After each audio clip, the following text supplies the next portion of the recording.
চট্টগ্রাম নগরীর এসএস খালেদ রোডে লোকপ্রশাসন প্রশিক্ষণ কেন্দ্র মিলনায়তনে আয়োজিত এই কর্মশালায় যোগ দেন প্রধান নির্বাচন কমিশনার এএমএম নাসির উদ্দিন। বিভিন্ন রকমের চ্যালেঞ্জ।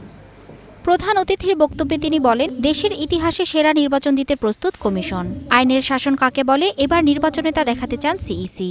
অ্যাকচুয়াল ভোট কালেকশনটা কিন্তু আপনারা মাইক্রোওয়েভে করতে হবে। এটা well protected presiding and polling officer, এরা এইটাই হচ্ছে আমাদের জন্য সেন্ট্রাল রিকোয়ারমেন্ট। আমরা একটা ক্রেডিবল ইলেকশন দেওয়ার জন্য জাতির কাছে কমিটমেন্ট দিয়েছি। সেই কমিটমেন্ট আমাদেরকে সবাই মিলেই রাখতে হবে।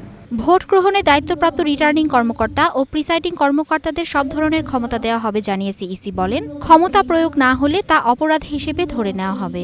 রিটার্নিং অফিসারের কাছে এবং প্রিসাইডিং অফিসারের কাছে সব ধরনের ক্ষমতা দেওয়া আছে। পাবলিক পারসেপশন যদি হয় যে আপনি একটা বিশেষ ব্যক্তির জন্য বা বিশেষ দলের জন্য কাজ করছেন, তাহলে কিন্তু আপনার আইনের প্রয়োগ করার শক্তি, আপনার নৈতিক শক্তি দুর্বল হয়ে যাবে। প্রধান নির্বাচন কমিশনার আরও বলেন, নির্বাচনে নিরাপত্তা নিশ্চিত করাই হবে সবচেয়ে বড় চ্যালেঞ্জ। কোনো কেন্দ্রে সামান্য সমস্যা বা অনিয়ম দেখা গেলে সঙ্গে সঙ্গে সেখানকার ভোট গ্রহণ বন্ধ করে দেওয়া হবে।